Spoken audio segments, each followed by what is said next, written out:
Hi everyone.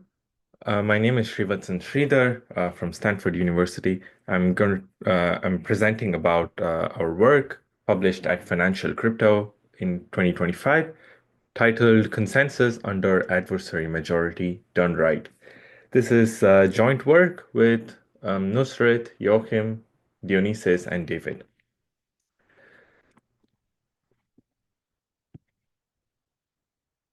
So we all know blockchains need consensus protocols, or more specifically, the state machine replication, or SMR consensus, where users send transactions, and the goal of the protocol is to agree on an ordered sequence of these transactions. Now, a key metric of the security of these SMR protocols is the percentage of the validators running the protocol that can be controlled by the adversary while the protocol still remains secure. And we call this metric as the resilience. So one of the important questions is, what is the maximum possible resilience of an SMR protocol? So can we tolerate a large fraction of the validators being adversarial?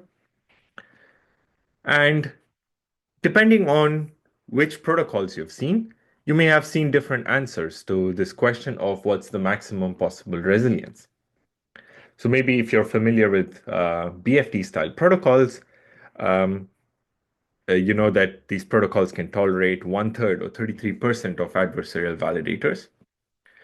Maybe you've seen protocols like Nakamoto consensus in Bitcoin, or synchronous variants of these protocols, of BFT protocols, and these can tolerate up to 49% adversarial validators.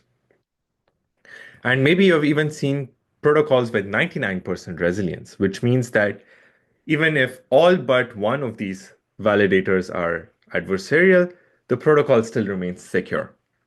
What is such a protocol? SMR protocols built on broadcast protocols from Dolev and Strong. So, for example, such SMR protocols are shown in this paper by Howe et al., and then later in a blog post by Vitalik Buterin. These protocols achieve 99% resilience as well. Okay, so there is a wide range of numbers when I ask the question of what's the maximum possible resilience of a protocol. Um, so, of course, given these different numbers, we know that the correct answer depends on sort of uh, the difference in the assumptions under which the resilience is achieved. So, you may know that this 33% is the best resilience you can achieve under a network which is partially synchronous. So you may have periods of time where messages get delayed arbitrarily. Whereas the 49% can be achieved only under a synchronous network, which is a stronger assumption. So, okay, that explains this difference. Let's focus on the synchrony for a moment, because both this 49% and the 99% resilience protocols, both of these require synchrony to work. If you want to look at the difference between the 49% and the 99%, what explains this difference? There must be some other factor other than the network model, right? Um, and so in this work, we kind of pinpoint this the precise modeling assumption that differentiates protocols achieving 49% and 99% resilience. Um, of course, this factor was known earlier from these papers, but we pay more attention to this modeling assumption, which is the crucial role of clients. So, who are these clients? So, clients are any party that is interested in learning the output of the protocol. So, uh, for example, these can be merchants or um, uh, wallets or blockchain explorers who are interested in learning the output of the protocol, which is this ordered sequence of transactions. So, for example, think of a merchant who received a cryptocurrency payment and is waiting to see when his transaction gets confirmed in this log. Now, these clients are very important because they are the users of the protocol. Uh, Unlike validators, these clients may not have any identity. So there is no Sybil resistance among the clients. Um, there is no sort of PKI for the clients. There is no way to identify them. We don't even know the number of them, a number of clients in the system. And in particular, any number of these clients may be even malicious because you don't know how many of them there are. But we want security guarantees for all honest clients. So these clients can, depending on the capabilities of these clients, the resilience of the protocol changes. So for example, the protocols like Nakamoto consensus and synchronous BFT protocols, they achieve 49% resilience, but they make the weakest assumption on the capabilities of the clients. In particular, they support clients that can be sleepy in the sense that these clients are not always online. They come and go. So they may be online when they want to observe the blockchain. So maybe when they are expecting to receive a transaction, but the rest of the time they are offline. And these clients are also silent in the sense that they are only interested to query the blockchain and read the state, whereas they are not actively sending messages. So these are clients with weaker capabilities, and that's where you achieve the 49% resilience. Whereas the protocol based on Dolev and Strong, which achieves 99% resilience, it makes a stronger assumption on the client's capabilities. In particular, these clients are always on, and they are communicating with each other and with the validators. So you can see that these clients are more powerful on two kinds of parameters. And the reason I say that always on and communicating is more powerful because if you're always on, then you definitely get as much security as being sleepy, and similarly for communicating versus silent. Okay, so this kind of explains the difference between the resilience achieved by Nakamoto consensus versus Dolev Strong. These resilience are achieved by different client models. So this was kind of known, but we explored this dimension of the client models to see that there are two possible intermediate models now, right? So you can consider clients that are sleepy and communicating. And similarly, you can consider clients that are always on and silent. So we have these two new models. And what is the resilience that an SMR protocol can achieve under these two client models? Now, these two models are intermediate in terms of their client's capabilities. So, maybe the resilience is also somewhere in between, like 75% or something. Well, the answer is that even in these two models, you can only achieve 49% resilience. So honest majority is required, even for always on silent clients and sleepy communicating clients. Okay, so is that the end of the talk? Well, no, we have been talking about this resilience. Let's look a little more into detail about what this resilience means. So I said the resilience is the percentage of validators the adversary can control while the protocol remains secure. What exactly does it mean for the protocol to be secure? Now, for SMR protocols, there are two security properties. There is the liveness property, which means good things happen. So, for all input transactions, eventually all clients confirm this transaction. And there's also a safety property, which means bad things don't happen. So, for example, clients should not disagree on the order in which transactions are confirmed. So there are two security properties for consensus. And so we can think of the resilience as not just a single number, but a pair of numbers, namely the safety resilience and the liveness resilience. So the definition is kind of similar. The safety resilience is the percentage of validators the adversary can control, while the protocol has safety. Similarly, the liveness resilience is the percentage of validators the adversary can control while the protocol has liveness. And so now we will consider not just a single number to depict the resilience, but a two-dimensional region. And now the question is a bit more fine-grained. It's not just what is the maximum possible resilience. The question is what pairs of safety and liveness resilience are achievable in each model, in each of the client models we saw. Okay, so let's look back at these 4 client models. We saw the resilience numbers here.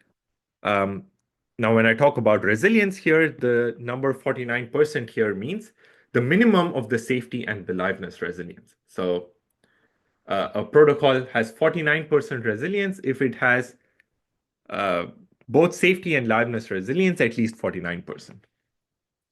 But now when we consider two-dimensional resilience, we can now draw these 4 two-dimensional plots for each of these, one for each of these models.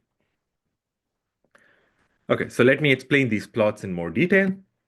So for sleepy silent clients, we again see the point corresponding to Nakamoto or synchronous BFT protocols, which is at 49%, 49%. So both safety and liveness resilience are 49%. For Dolev strong protocol, again, we see the point that is both liveness resilience and safety resilience are 99%. So these correspond to the same points we saw earlier.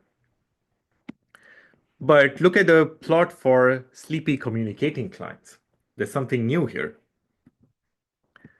When we looked at one dimension, we just saw that the maximum of the safety and liveness resilience combined is 49%. But there is actually a new protocol that is always safe. So in fact, 100% safety resilience. Even if all validators are adversarial, the protocol remains safe. But it remains live only if there is honest majority. That is, liveness resilience is 49%. And symmetrically, there is also a protocol that is always live and has a safety resilience of 49%. So this is a new observation we make when we ask this fine-grained question. However, for always-on silent clients, it turns out that the region of achievable resiliences is the same as for sleepy clients. So this sort of indicates that if the clients are silent and they're not communicating with each other, there is no value in remaining always on versus being intermittently online. Okay, so in the next part of the talk, I will go over this new protocol that is always safe. And this, I find, is a particularly interesting takeaway from this paper, which is that under sleepy communicating clients, which is a pretty widespread realistic model for blockchain implementations where these clients may be sleepy, but they are all connected to each other in a gossip network. And so they are always communicating with each other by gossiping messages that they see. And under this model, it turns out that you can have protocols that are always safe. So no double spends, but your protocol also makes progress under honest majority. So what does this protocol look like? So remember, the goal is we want a protocol with 100% safety resilience and 49% liveness resilience. So as any SMR protocol, this protocol takes as inputs transactions from the users, and the output is a log or an ordered sequence of transactions. Now, the way we will design this protocol is that we will first take a protocol called the internal protocol or PyInt. This internal protocol can be any SMR protocol with 49% liveness and safety resilience, but with an additional property that this is certifiable. Now, what does certifiable mean? It means that when you consider a log to be output from this protocol, then you have a certain proof or a certificate that you can send to another party, and that receiving party will also be convinced that this log is a valid output. So, that's pretty abstract. An example of this certificate can be a quorum of at least 51% of the nodes. If I see the quorum, I can send you the quorum, and you're also convinced about it. So synchronous BFT style protocols like sync hot stuff, they satisfy this category.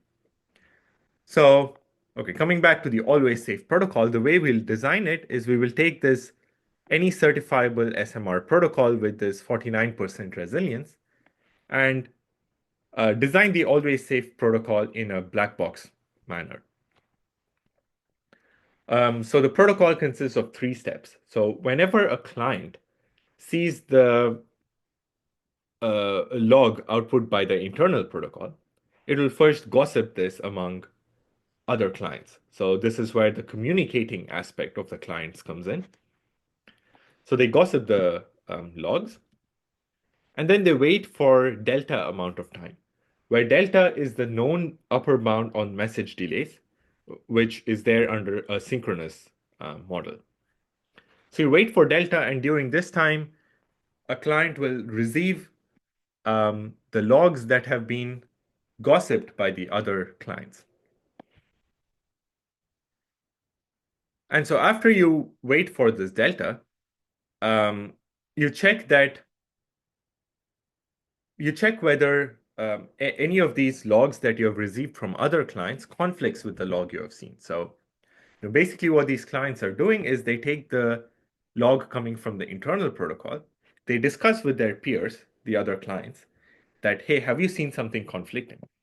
And if a client realizes that the other client has seen something conflicting, then it stops confirming these logs. But if no log has been seen that is conflicting, then I just confirm the log that I saw. So let's see how this protocol achieves the always safe property that we want. So here's a short proof of this always safe property. So suppose at time t, there's this client who outputs a certain log from this always safe protocol. Now, because of this wait delta step, right, it must be the case that this client saw this log at least or latest by time t minus delta. And at this point of time, it gossiped the log to all other clients. And while gossiping, it also gossips the certificate, which is made available by the certifiable internal protocol. So at time t, every client that sees this certificate that was gossiped is convinced about the existence of an alternate conflicting log. So, at time t, all clients see the certificate for log, and so they will never output a conflicting log, or they will never confirm a conflicting log because of this conflict checking step. So the simple idea of